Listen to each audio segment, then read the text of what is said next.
Kunja Vihari.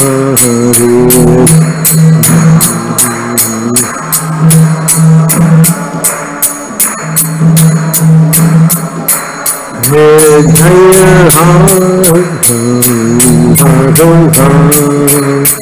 Kunja Vihari.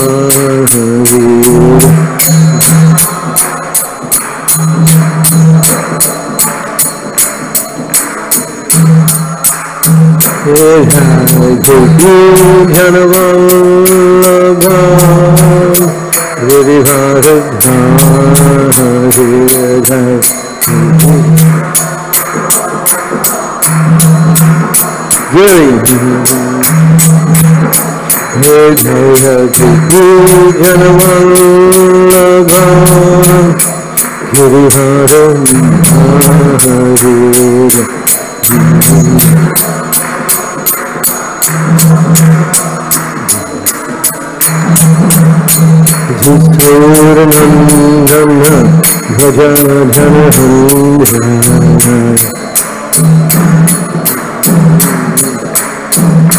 Hare Krishna, Krishna Krishna, Hare Hare, Hare Ram, Hare Ram, Ram Ram, Hare Hare.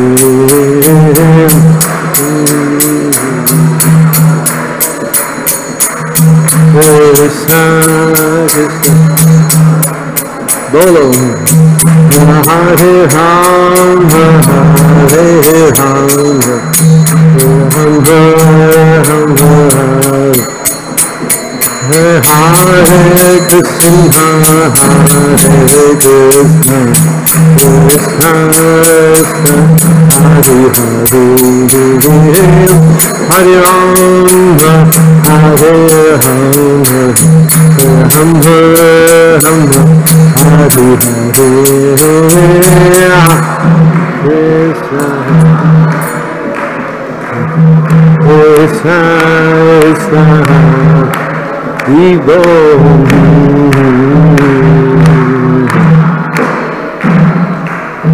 Ram Ram,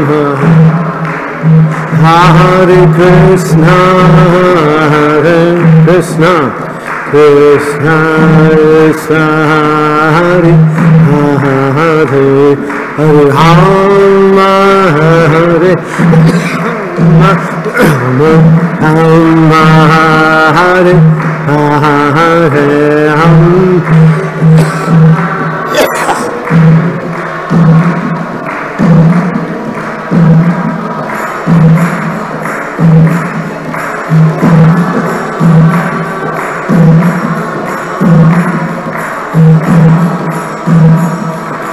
Nitai Gaur Hari Bhau, Hari Bhau, Hari Bhau, Hari Bhau, Hari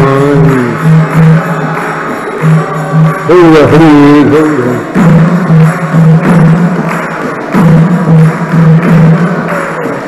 Jaya Kishore Kishore, Kishore Kishore, Kishore Kishore Jai, Kishore Kishore,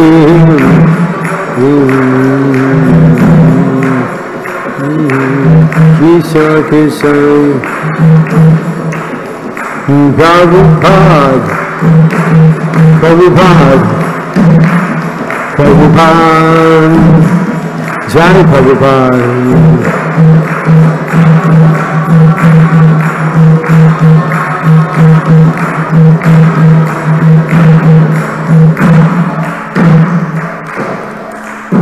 Gaura Premanande, Hari Hari Hari, Srila Prabhupada ki jai.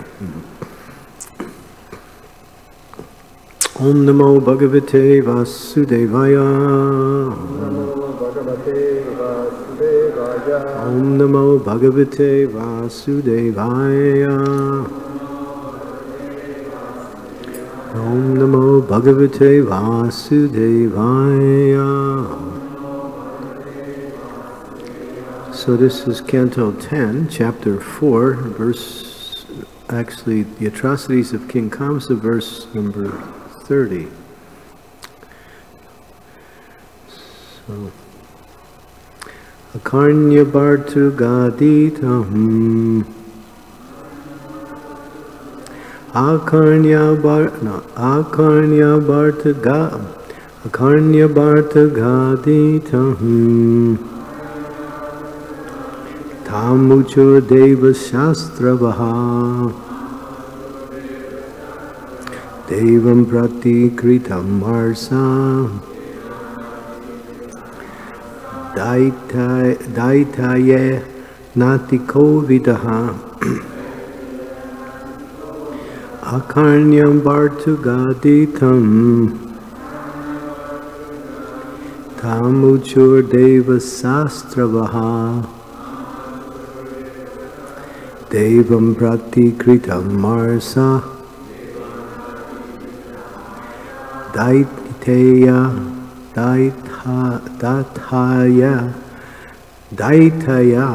Gnatakovitaha Akarnya Bhartu Gaditam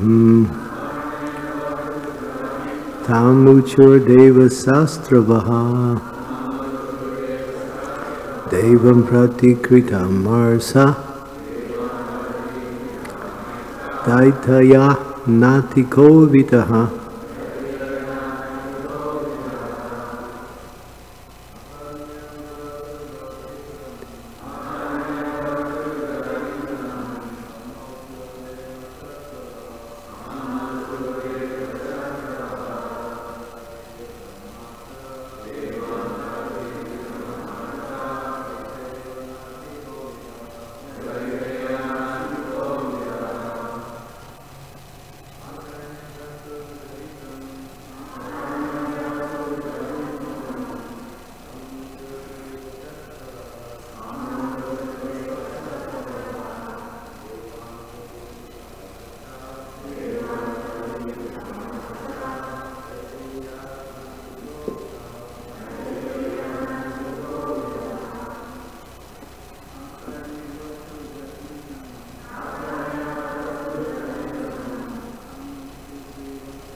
Ladies.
Akarnya, after hearing Bhartu of their master, Gaditam, the words or statement, Tam Uchu, replied to him, Deva Satravaha, all the Asuras who were the enemies of the demigods. Devan, the demigods. Prati, towards. Vikrita Amarsaha, who were envious. Daiteya, the Asuras. Na, not. Atikovidaha, who were very expert at executing transactions. Translation and purport by His Divine Grace, A.C. Bhaktivedanta Swami Prabhupada. So Kamsa has just been thwarted by his, by Durga Devi herself, and now he's become a little sober. But then he's back to his demoniac plans again. So now he's approaching his ministers and he's telling them what needs to be done. So he just told them what the situation is, that Krishna's born and we have to destroy him somehow. So now his ministers are listening, and this is a narration of what happens. After hearing their master's statements, Kamsa, the envious asuras, who were enemies of the demigods and who were not very expert in dealings, advised Kamsa as follows. Now they're going to speak to Kamsa what they feel should be done. Srila Prabhupada's purport. There are two different types of men, the asuras and the suras. Deva bhuta sago lokasmin daiva sura eva cha Vishnu bhakti smrito daiva asuryata viparyaya. It's from the Padma Purana. Those who are devotees of Lord Vishnu Krishna are suras or devas, and whereas those who are opposed to the devotees are called asuras. Devotees are expert in all transactions. Yasyasti bhakti bhaktir akinchana Savai gunas tatra samastate sura. Therefore, they are called kovidha, which means expert.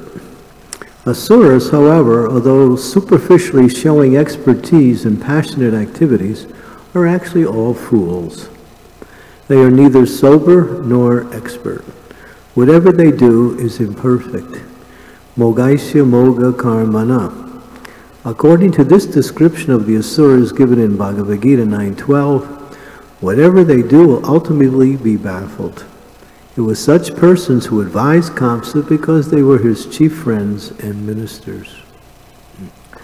Om Agyan Timirandasya Gyanajana Salakaya Chaksu Unmilitam Yena Tasmai Shri Gurave Namaha Shri Chaitanya Manobhistam Staptitam Yena Bhutale Swayam Rupa Kadamayam Dadati Swapadantikam. Nama Om Vishnu Padaya Krishna Prastaya Bhutale Srimakti Bhakti Vedanta Swami Tinamine Namaste Saraswati Deve Gaudavani Pacharine Nirvishesha Shunyavadi Pastyatya De Satarine Sri Krishna Chaitanya Prabhu Nityananda Sri Advaita Gadadhar Sivasati Gaur Bhaktivinoda Hare Krishna, Krishna Krishna, Hare Hare, Hare Rama, Rama Rama, Hare Hare. So, in the 16th chapter of the Bhagavad Gita, Krishna personally explains the two types of men and what are their qualities, characteristics, and activities. In the first 3 verses, he talks about saintly men and lists their characteristics and qualities, which are quite numerous. But he doesn't go beyond that. From verse 4, he introduces his next topic, and from onward, the whole chapter is about the demons. Who they are, what they think, what are their activities, and what are their so-called qualities and characteristics. So in that description we find, they're unclean, they're always, they don't know what to do or what not to do. That's one of the verses. They always act based on their own selfish desires, and therefore, as Prabhupada says in this, they think they're expert, but they're quite foolish. And everything they do in due course of time is undone, because they are acting against the will of the Lord, and they usually cause not usually, always, cause harm to other living entities. So this feature of two types of personalities is an eternal feature. There will always be demons. And there will always be godly. It's a question of how many. It's a question of how many. In this age of Kali, the proportion is greater on the demonic side, or people who are influenced by demonic characteristics and qualities, or lifestyles. The demons are very expert in putting out propaganda about how you should live life, and how you should live life is eat, drink, be merry, and enjoy your senses to the utmost, and give us as much money as you can, because that's what you're for, to support our desires. So the demons are like that. They have no good habits. They're always unclean. They're always prone to cause destruction and harm to themselves and others. And they make big plans in order to stockpile weapons and also to use those weapons. As Prabhupada said, when he was in one discussion talking about demons and devotees, and the devotees were explaining how the different countries are now getting the nuclear bombs. And so one country after another, first was America, then it was Russia, and then it was Pakistan came later, China. And gradually now, mostly every country, not mostly, but many countries have nuclear weapons. So the devotees said, but because they know how destructive it is, and because they know their enemies have them, they will not use it. It's like a standoff. Because you have it and I have it, therefore we won't use it because we know we'll both suffer. Prabhupada completely destroyed that argument. He said, if they create it, they'll use it. He said, this is the history. So they have been stockpiling weapons for a long time, and more now, arsenals all around the world. Someday they'll use it, and they're ready to use it any time. And that's just the way they think. They don't care. And the demons don't care. And they have their plans to survive amongst all this holocaust that they create. In fact, they look forward to that. They're waiting for the right time. And this is their plans. And innocent people are exploited. And innocent people have to suffer because of that. So Prabhupada, this is a constant or eternal battle between Asura and Asura, Devasura. Devs and Asura. It goes on in the heavenly planets. Sometimes people aspire for a better material situation beyond this world. This is Swargaloka, the place of Indra, with the heaven planets. People have a chance to live very long lives. And their bodily features are very strong, and they have very great abilities to enjoy sense gratification way beyond what we do. And the quality of their sense gratification will look like our sense gratification is just another form of suffering. They have the ability to enjoy much greater than we do. But Prabhupada said, although in the heavenly planets everything is materially nice, there's always fights between the demons and the demigods. That goes on. Just like we hear, Krishna appeared on this planet at the time when the world was overburdened with demoniac forces. So at that time Krishna advented. So what was the history that brought all these demoniac forces all over the world? It's interesting, it goes back thousands of years before that, when Parasuram, who was an incarnation of the Supreme Personality of Godhead, was on earth. And he came to destroy the evil kings who were ruling the world. So with his axe, he destroyed 21 generations of Kshatriyas, who were all envious and proud and exploiting the people. So after that, the whole world was practically rid of Kshatriyas. There wasn't any real rulers. So it became a problem after Parasuram did his service. So now what to do? So saintly persons who were there got together and decided, along with the royal class that were still on the earth, what should we do to bring about saintly rule? All the Kshatriyas have been destroyed. So they made an interesting plan. The sages are in the mode of goodness, and the Kshatriyas, or those who are born in that, are somewhat affected by the mode of passion. So they decided to unite the women of the Kshatriya clan with the sages and produce Rajarsis, or great saintly kings. And so that was done. The sages made this great sacrifice so they can bring about a population of saintly kings. And then, again, the world was, it took many hundreds and hundreds of years, but again, the world again was ruled by saintly kings. This is in the Mahabharata. But then a big fight broke out in the heavenly planets between the Asuras and the Suras. And the Asuras were looking for some place that they could use as a base to fight the demigods. So they chose Earth. And what they did, they took birth in all species of life, and even lower species of life, and in human life. And again, they overcome the Earth.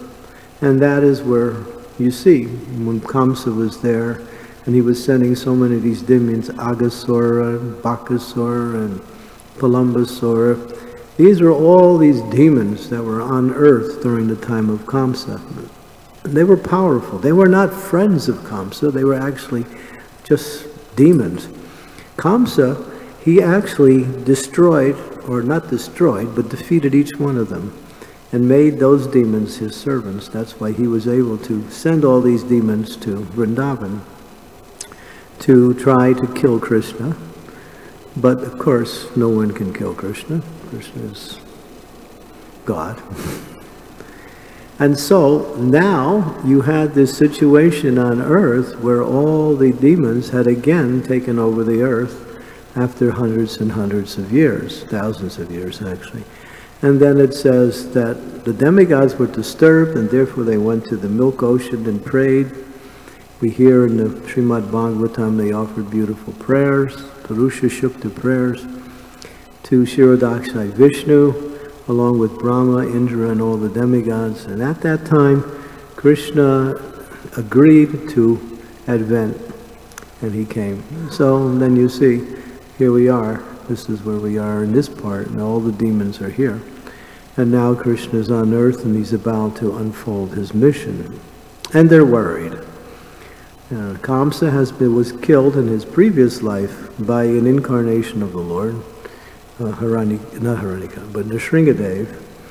And so now he's worried that he's going to be killed again, and that was the prophecy, because he heard when he was his sister Devaki was going to be married, or was married to actually Vasudeva, was on the wedding day.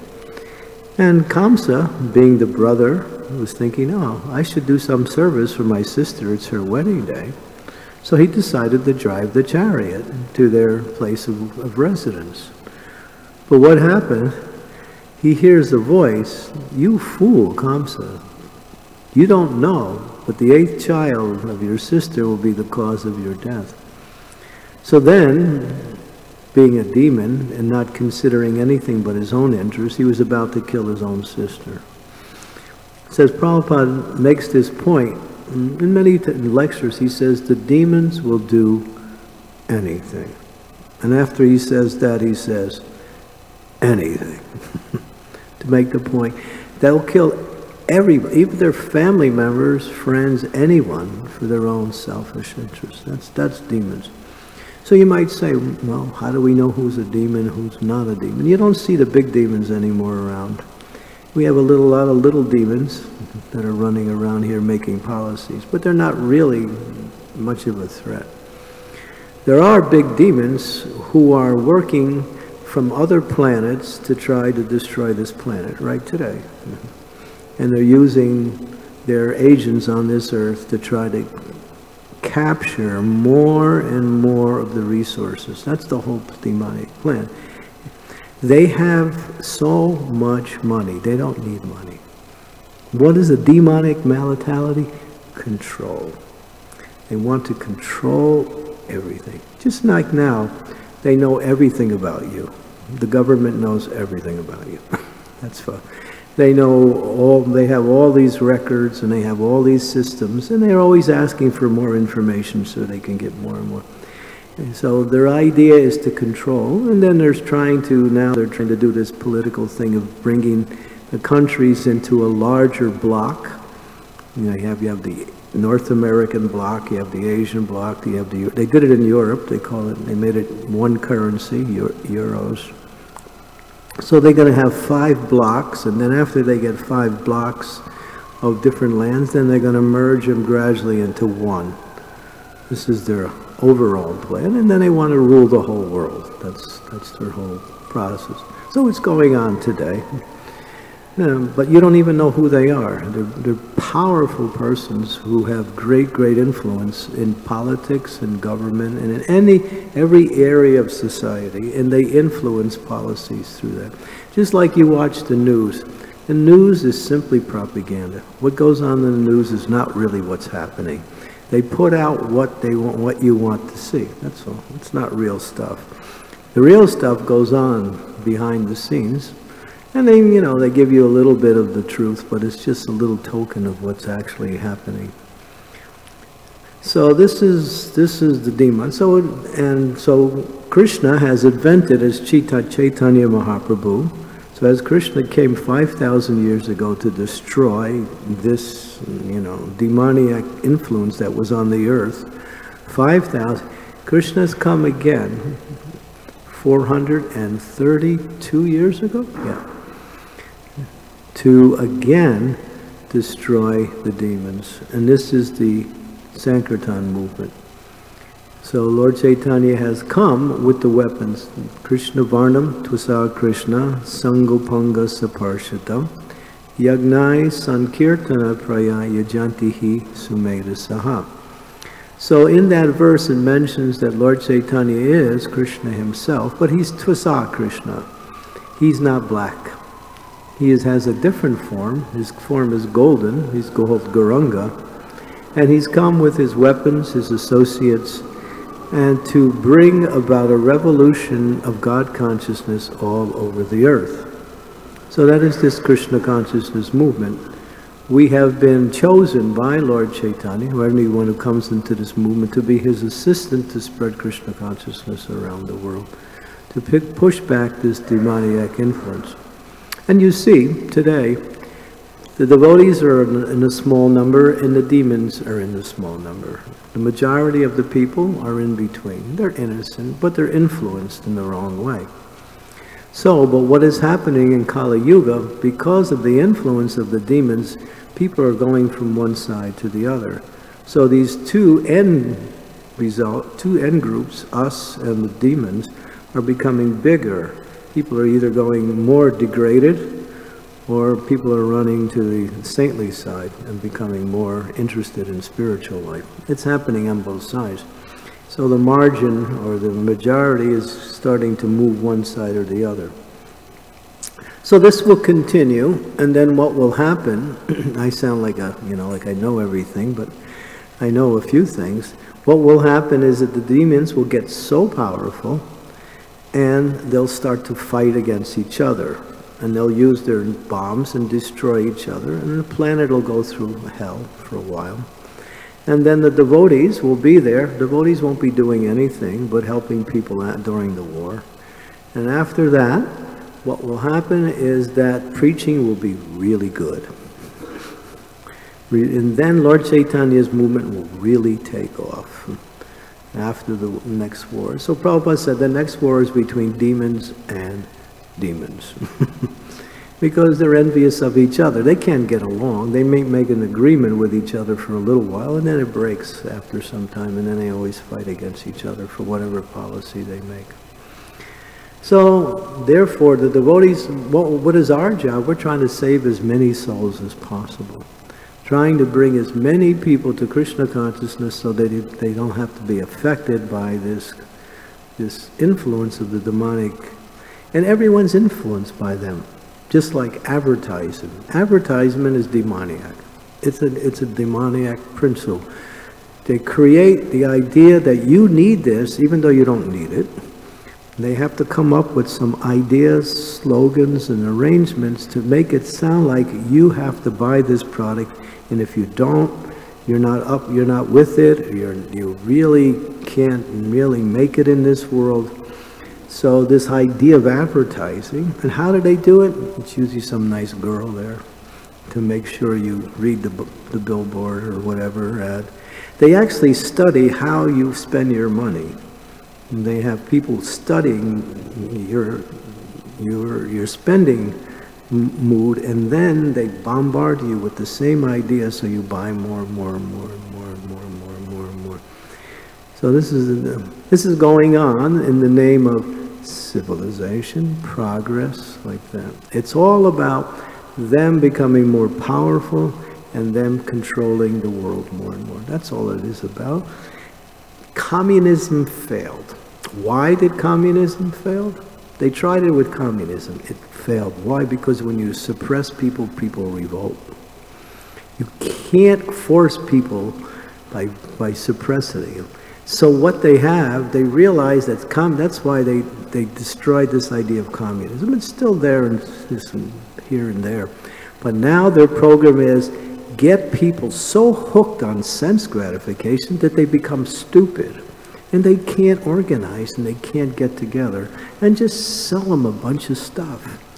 Just keep them pacified through various types of entertainment and forms of different types of sense enjoyment, and that way we can control them easily. We got them. Smart was one Italian communist during World War II. He wrote about that. He said, communism will never work if you suppress them. Give them everything in the form of sense gratification, and you got them. No problem. So that's what's happening today.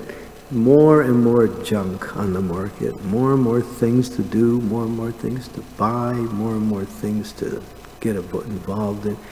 It's in 1850, and we're going back about 170 years ago. In 1850, the amount of products that were available to people on the market, this is 1850 now, this is way back, this is just about the time of the Industrial Revolution, 95% was necessities.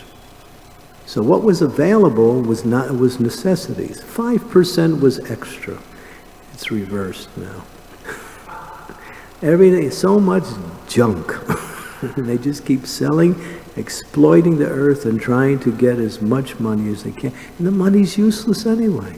It's all paper. They give you some paper. You got some paper. You got nothing. If you don't have gold or precious metals, your paper is worth nothing. At one time the government will say, okay, that's it. Paper's no good. Prabhupada gives a whole hour lecture about the uselessness of the money today. And he talks about the history of how money has evolved from precious metals now to this paper currency. They used to put, you could change this into gold, but you can't do that anymore. It's just a piece of paper, that's all. I got more paper than you, I'm richer than you. I mean, for now it has some spending power, but in itself it's worthless. It's backed by zero.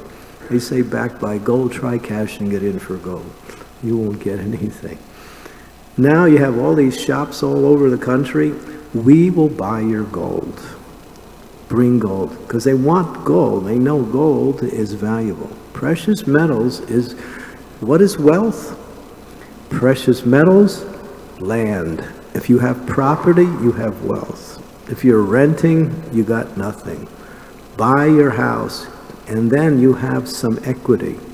And if you can, live simply and have some cows, grow your own food, then you have something. Otherwise, you have nothing, really. You're just living by whatever the government throws at you. And then, basically, you have pretty much, you're simply a puppet in whatever policies they make, like that. But if you have land, And if you have livestock, cows, you have something, you have some value there. That's equity, and it's sustainable too. It's sustainable. So the demons are trying whatever they can to somehow or other control the whole world like that. And the devotees know that if we simply propagate the chanting of the holy names in every town and village, we can push back the influence of demonic. Because Chaitanya Mahaprabhu's mission is empowered by God itself. He's come to bring a whole revolution in God consciousness all over the world. And he's asking us to help him. In the Chaitanya Charitamrita,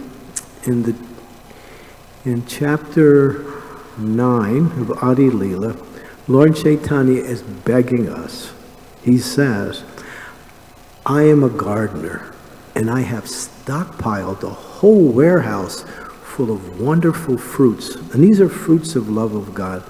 And I am tasting these fruits, and these fruits are very sweet. And I want to distribute these fruits to everyone so they can also taste the sweetness of these fruits. But I'm only one person. So please, help me. Take the fruits, enjoy it yourself, give it to others. So he's asking us to be an instrument for his mercy to spread Krishna consciousness everywhere. Like that. And when we do that, we actually get special mercy. Prabhupada says, when you preach, even if you don't have much success, simply by your efforts, Krishna will recognize you. He says, if you want to be recognized by Krishna, preach Krishna consciousness. Or do something that will be an effort to bring others closer. Sometimes we call it preaching, sometimes we call it outreach, but it's really a mood of wanting to help others. It may take different forms like that. Even distributing prasadam, or educating people and just be an instrument for his mercy for others. And then Krishna when you get recognized by Krishna, your whole life is successful. He's recognizing your devotion, but he's really wants to see, all right, I'm giving you something, now you give that to others. And when you do that, you'll be happy, and you'll make others happy, and I will be very pleased with you. This is Lord Chaitanya's movement. So he's encouraging us, spread the Sankirtan movement everywhere. Do it individually, do it collectively, but do it somehow. Otherwise, we will see that if the devotees don't come up to the standards, we will also be more and more affected by the influence of this demoniac wave that is moving throughout the world. And it's moving quite strongly. But when we take shelter of Krishna through the holy name and preach, we are protected by Chaitanya Mahaprabhu directly, like that. He protects his devotees 100%. There was two devotees. This was in 1973. Maybe you heard this story before. The devotees were asked by Srila Prabhupada to go what was then called East Bengal. And there was a war during that time. And there was a war between, I think it was Pakistan and India. So maybe you heard of that war, 1973, 72. Maybe it was even earlier. So two sannyasis, Brahmananda and Pushta Krishna, were asked by Prabhupada to go, and so they did. Now they're in the midst of this area where there's a lot of fighting going on, and they're doing some preaching and they're having some success. And then Prabhupada is hearing that the war is actually getting worse and it's very dangerous for foreigners to be there, so he starts sending out messages to come back, but he's not getting any response. So he's worried. So he starts praying for the devotees. Now, finally, the messages come by way of others that you guys should leave here. It's dangerous. So they decide to go. And the transportation out of the country wasn't so easy. And so they got on a bus. But the borders were being guarded by the Islamic army, and they were stopping any kind of transport coming out. And if they see a person who was not of the Islamic faith, possible enemy, traitor, or somebody, they were killing them. So the bus gets to the border, it stops. The soldiers go on the bus. They see two Hindus dressed in the Hindu garments, they were dressed like that. They pull them off the bus, and they put them in front of a firing squad. Now they're about to, execute them. And Brahmananda, he gets an inspiration. He picks his beads. He's got his beads in his hand, and he just puts his beads up in the air, and he says to Krishna, "We're going back to Godhead. Let's just chant. We're going back to Godhead." And he becomes very animated, and he starts chanting loudly. Krishna picks up on it and does the same, and they're both chanting loudly. The soldiers got bewildered. I don't know what they were thinking, but anyway, they decided, then the main man came over and said, "All right, get out of here, go, leave the country." So when they took shelter of the holy name, there was nothing that could happen to them. Now you might think, will that work for me? Yes. It works for everybody. If you sincerely take shelter of Krishna's holy name, you are free from the influence of the material energy. So that's the understanding. So whatever is out there in the terms of materialism cannot affect the devotee who is under the shelter of, Krishna's holy name, because Krishna's name is prophylactic and antiseptic. Prophylactic means protective, and antiseptic means purifying. So this movement will be spread as much as we can spread the holy name to every town and village. And it's happening, it's slowly, but it's not happening fast enough. It's not happening fast. So it's a race between the demons and the devotees to try to capture as many souls as possible. So you see, this feature of demons and devotees at each other's throat goes back. It's a historical phenomenon. It'll continue to go on. Prabhupada said there will always be demons who will oppose the authority of the Supreme Lord and try to usurp as much of the Lord's property as they can for their own selfish, evil interests like that. So we have a great mission, and if we preach Krishna consciousness and just chant the holy names of the Lord, then honest people will come. People are now looking. I did a class here the other day on Wednesday. About 70, maybe 70 or more students came. They were all from the Christian background. They came to learn a little bit about Krishna consciousness. Amazing questions. The questions went on for an hour and a half, just the questions. I spoke for about 10 minutes. People are interested. We have something. We got substance. This philosophy cannot be counteracted. It's solid. It's coming from the spiritual world. We also have the holy name, and that is the astra, or the weapon in this age, to push back the demonic influence and to inspire people to come to Krishna consciousness. Prabhupada said it's chanting the holy names and prasadam. We should flood the world with these two things. If you have money, if you have resources, if you have influence, whatever you do, use those things to bring about people get more opportunities to chant, to get prasadam, to come to programs like that. Then we're doing a great service for Lord Chaitanya Mahaprabhu.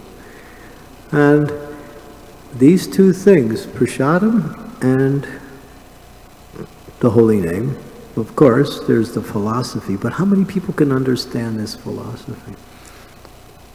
Very few. I mean, few people do, and some people take it up, but generally, that's not what sustains them. People are sustained by the happiness they get from chanting Hare Krishna and by the kindness of the devotees. When the devotees go out of their way to show kindness to the conditioned souls, people recognize that these people actually have something and they actually care about us. So the more we get out there, these temples are simply for a place for people to come, but our business is out there with all the conditioned souls to give them Krishna consciousness as much as we can. And then the more we do that, the more Krishna will empower his devotees to become his instruments to spread Krishna consciousness. Everyone can be empowered. It's not like you have to have a position or you have to have a particular, philosophical ability to speak. None of these things are the qualifications. It's simply your desire. If you have that desire to spread Krishna consciousness, Krishna will show you how to do that in one way or another, like that. So the more we can do that, the more we will also feel satisfied in our practice. And so, and Prabhupada, he said, it's a fight. We have to, he said, Maya, she's not our enemy. Maya's our friend. But because there are demons, Maya must do her service. He makes that statement. Because there's demons, therefore she does her service. Like that. So anyway, so we're hearing more about that here. And Krishna's just a little baby, apparently he's vulnerable to what is happening around him, and everyone's trying to protect Krishna, hide him from Kamsa, like that. But I think, last night in the presentation by Sureshwar, he was saying that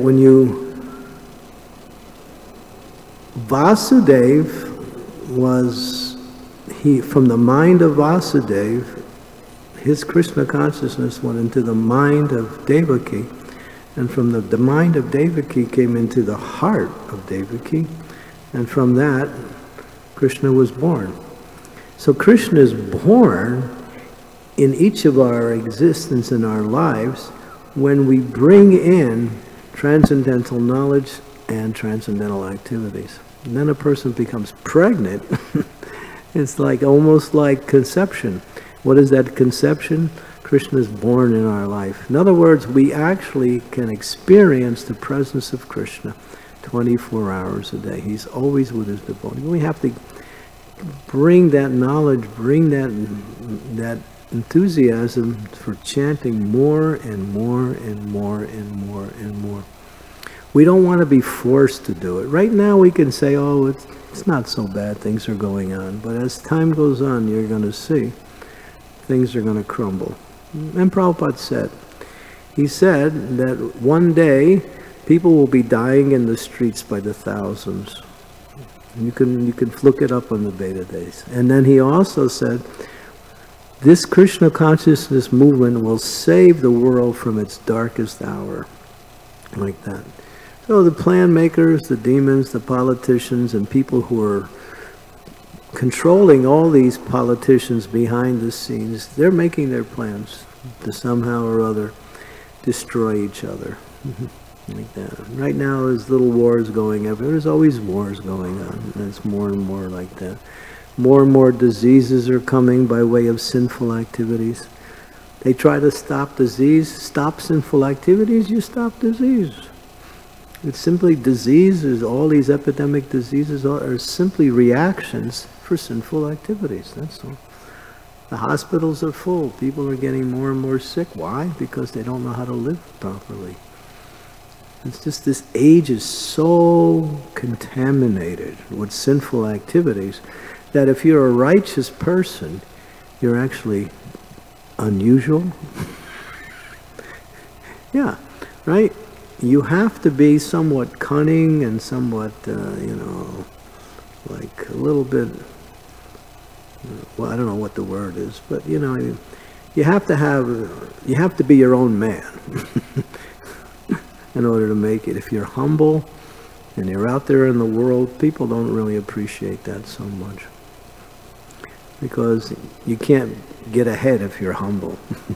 You have to be like I was giving a lecture to a group of Indian businessmen, and This was in Chicago, I think it was about 15 years ago, and one of them said, you know, Maharaj, we're in the workplace, you know, we try to become humble, and they look at us like, you know, this is not going to work here.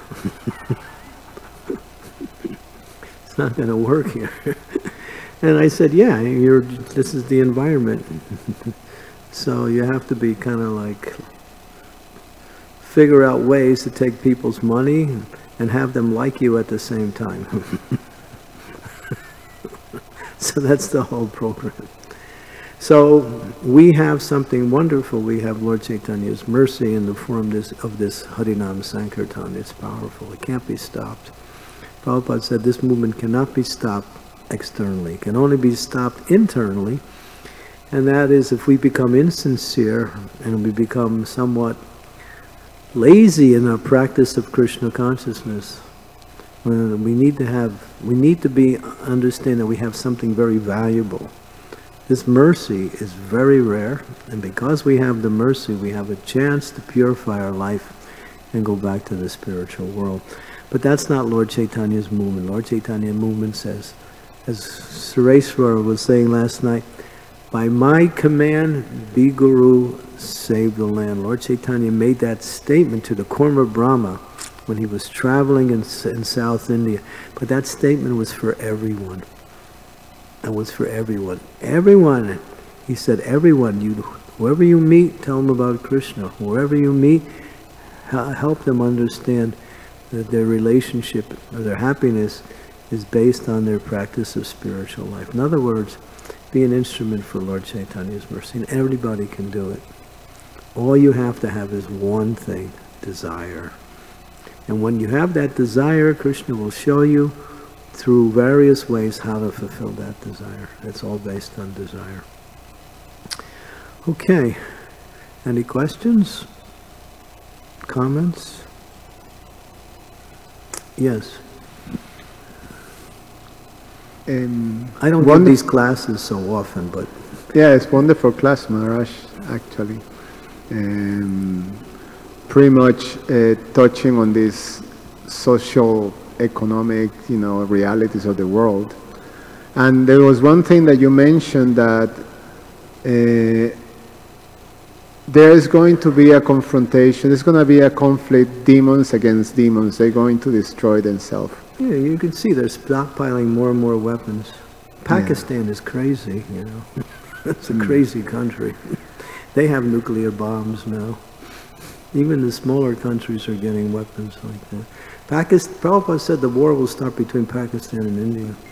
They're still fighting on the Kashmir border. It's still going on today.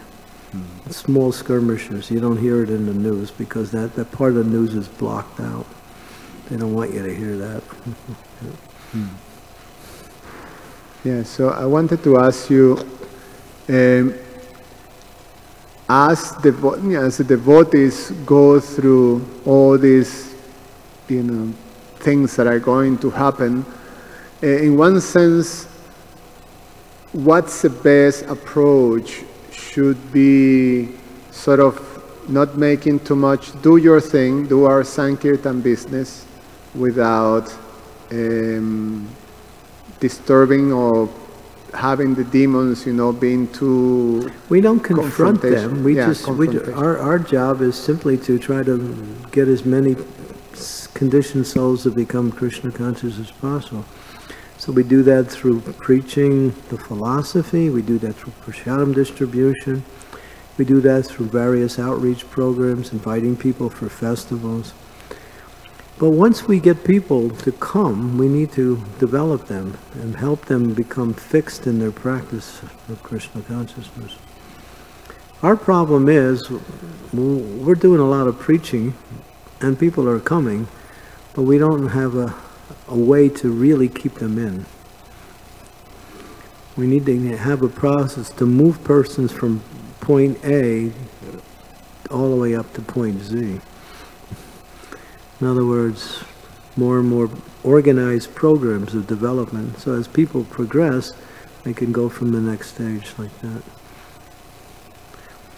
So bringing people in, educating them, training them, engaging them like that. It's all part of the process. Bring them in. We used to bring people in and then we engage them. But education and training has to be there. Training in the philosophy, education in the philosophy, training in the behavior. What is the etiquette of a Vaishnava? How a Vaishnava acts, thinks, and interacts. Vaishnava etiquette, Prabhupada said, behavior is more important than philosophy. He made that point. Behavior is more important than the philosophy. Because even if your behavior is not good and you know the philosophy, then it's something else. It's more based on your own interest.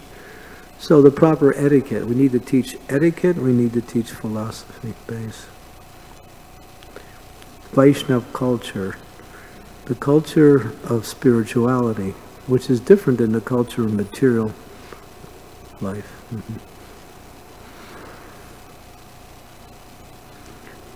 And that's a whole another discussion. Sureshwar, any comment on that?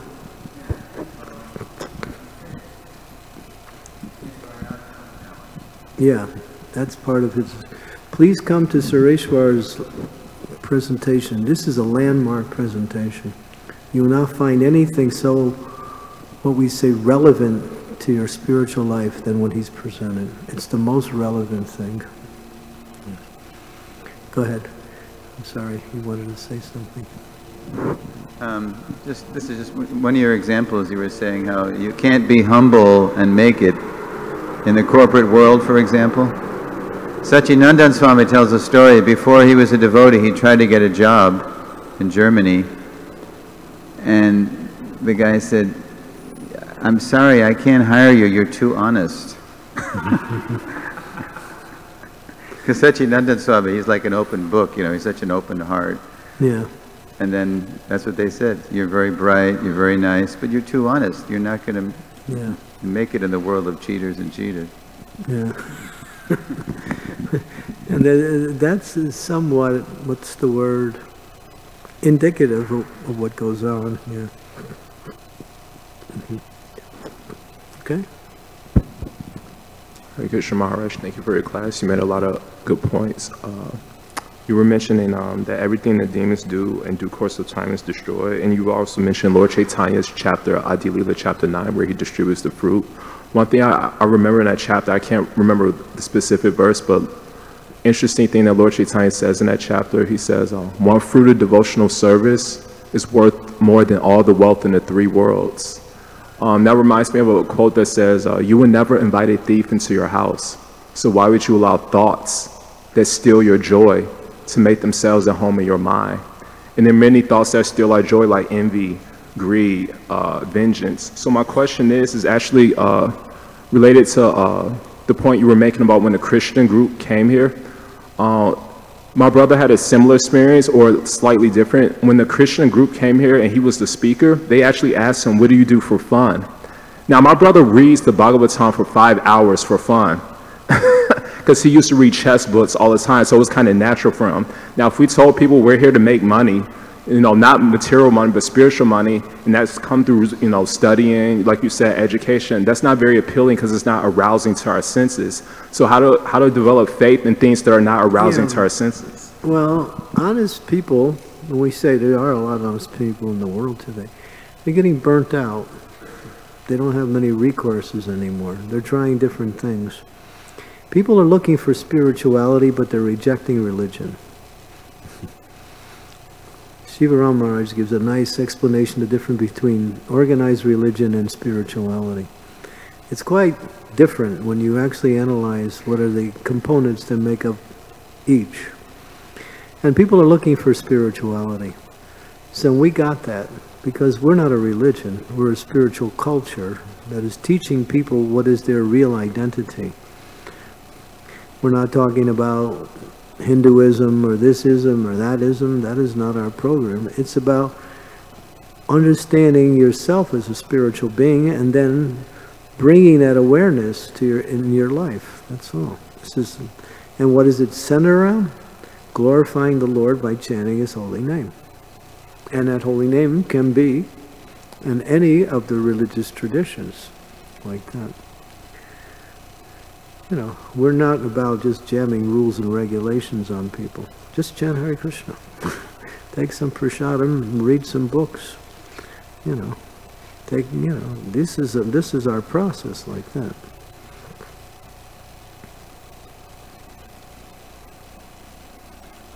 And you'll start to experience a difference in your life. There's two questions back there behind you.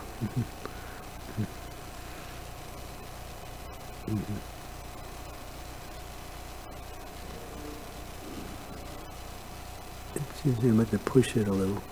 Okay. I really appreciated what you said about communism, the hypocrisy, because one of their tenements or statements is repression breeds resistance. Yeah. And look what they're doing. You know, I want to also say I enjoyed what you said about some of the other things you were talking about worldliness and money and all your points were right on. When you do a little investigation, you'll find more. Yes. Maharaj, thank you for this thought-provoking and practical class. I always enjoy it when you can apply some of the philosophy to our everyday lives, if you will.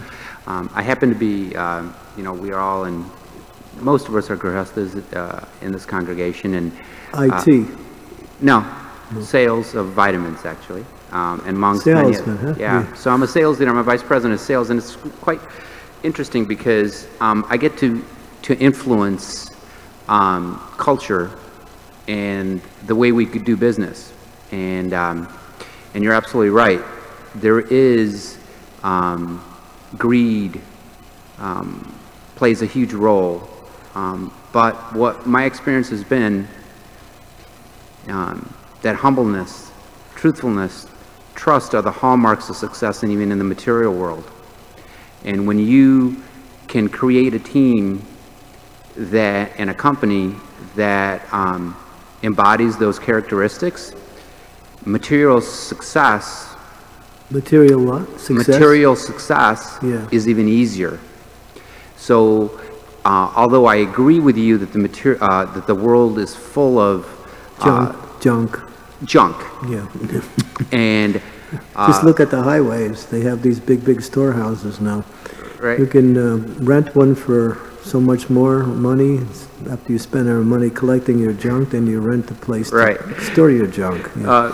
And so I guess my point is we do have to live in this material world, and the hope is that if we take these concrete principles of what we're learning from Prabhupada's mission, they can be applied, and you can be in the world and still hold on to your principles and be successful. So I would argue humbly that humbleness is a strength, and if you may walk into a certain organization and that may be seen as a weakness, but if that humbleness grows and germinates within an organization, it's very powerful.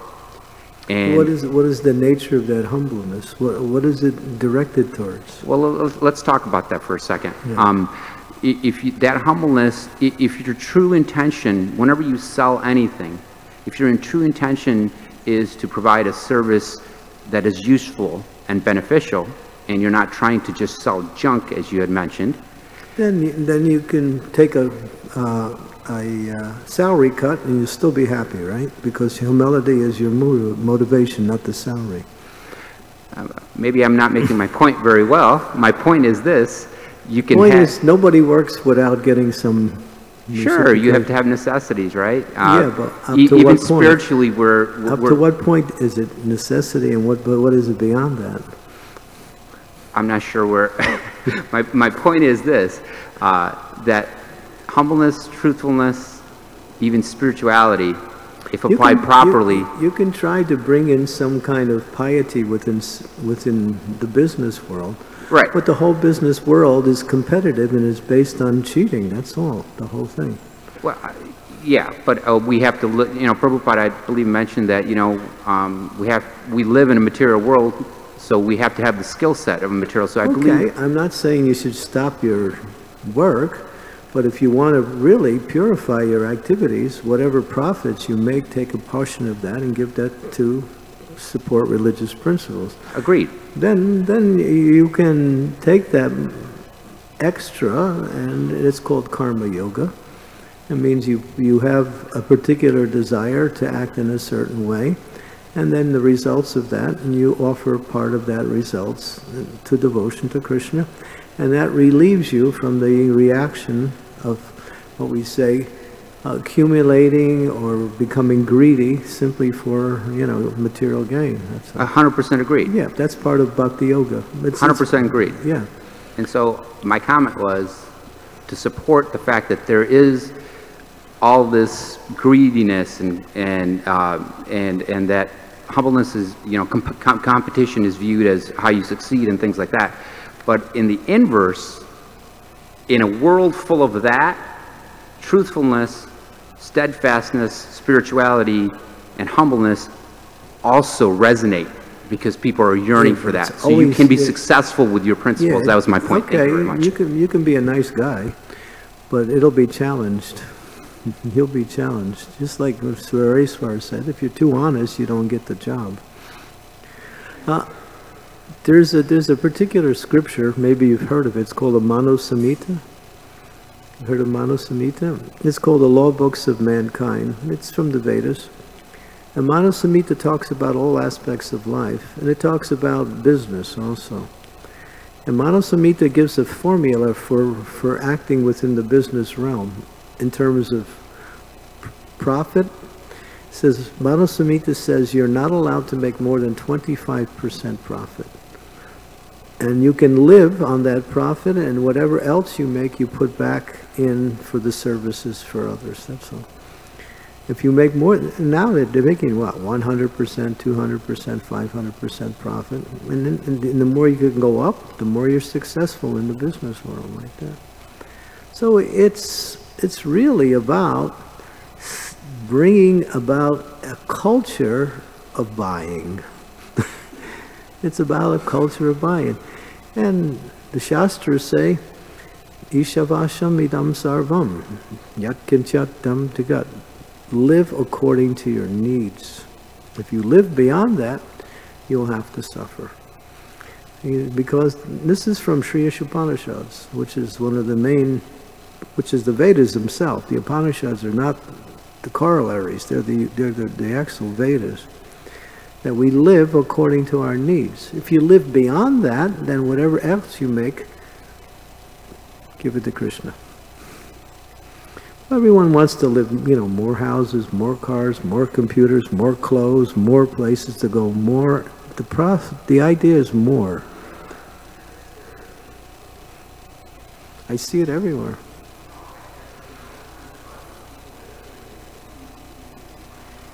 Oh, if you're devotees, you have some spiritual qualities.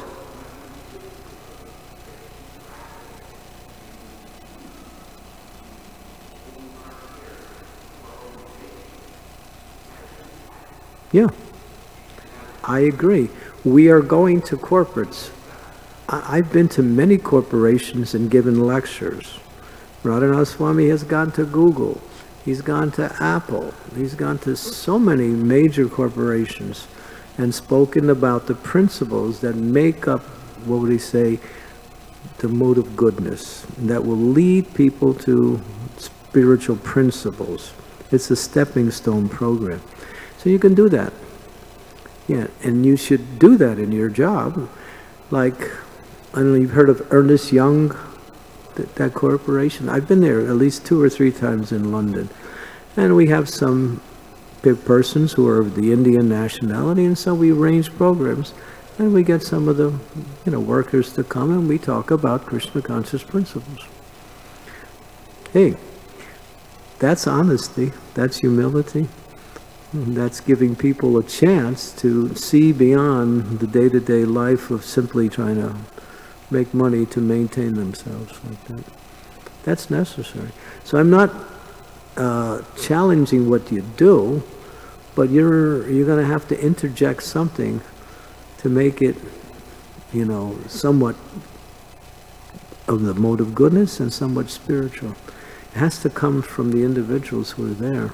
It's not going to come from the corporate executives. They have their programs to make and expand their, you know, their corporations more and more and more. It's about, because material life means expand, expand, expand. Keep going. If you don't expand, you go down. Prabhupada was a businessman before he came to Krishna consciousness. And he was a good businessman. And he actually had the chance to become as rich as Bila. And he said he had that, he was told by an astrologer, if he stayed in that, he would be one of the richest men in India. So he knew what business is like. It's not like he was ignorant of that. But you have to understand there's a limit on how much on us, on what we do as an individual. We have to say, hey, that's it. I have to have time for Krishna consciousness. It's not about making money all the time.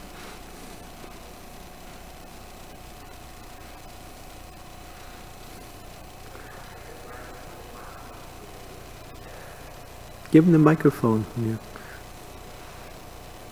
I think my point is more attuned to the fact that the qualities, the spiritual qualities that we gain through this movement can be transferred. Yeah.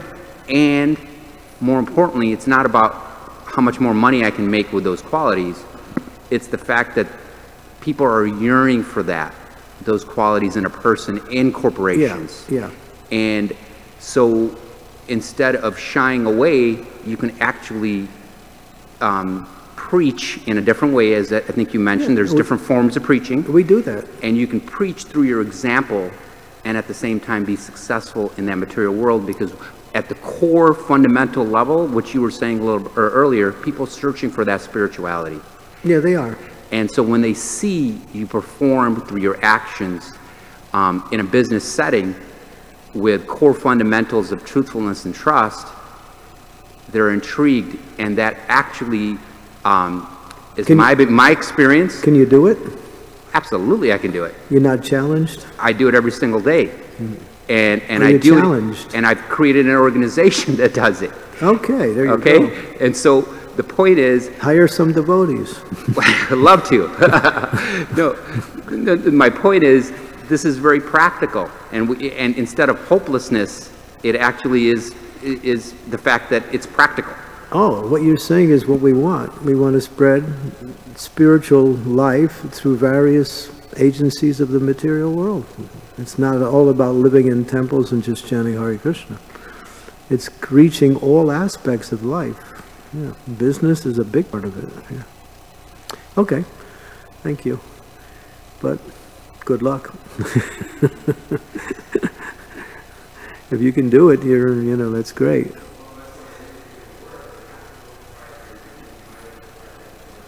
Yeah. Yeah, bring more devotees in.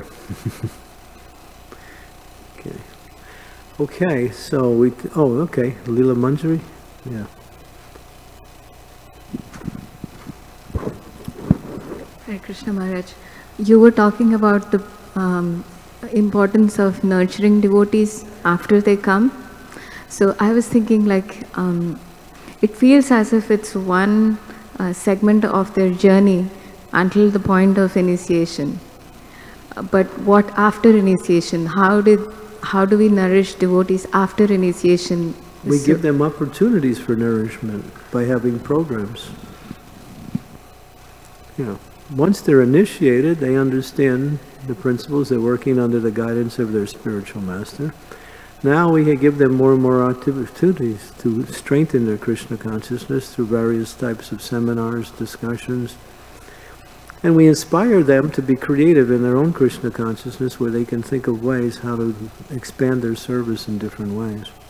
Whatever service you've been doing, if you think, how can I do it better, or how can I do it more, and then you start to activate some ideas. And there's so many ideas out there which you can also use to help that. So we want to engage people in a way that they can be creative in their own service. Even if you're a floor cleaner, you can always think how to do it better. Every service can be expanded more and more. If you have that mood, I want to do it better, like that. Whatever you're doing, whatever it is, do it better, or try to do it better, like that. If you're thinking, I just got to get it done, then that's what will happen. You'll get it done. But you won't stay inspired. Inspiration comes with the idea of creativity, trying to think how to expand whatever you're doing. Expansion comes in two forms. It comes in quantity or it comes in quality. Expansion comes in quantity by thinking how to do more, and quality by thinking how to do better. What's more important? Both are important, but quality is really more about expansion. Try to do whatever you're doing better. Try to do it better, that's all. Okay, thank you very much. Srila Prabhupada ki jai. Srimad Bhagavatam ki jai. Gaur Premanande. Hari Hari Bo. Hare Krishna. Come today at 11 o'clock, is it? 11 o'clock here for session number 2 of Founder Acharya by Sureshwar Prabhu.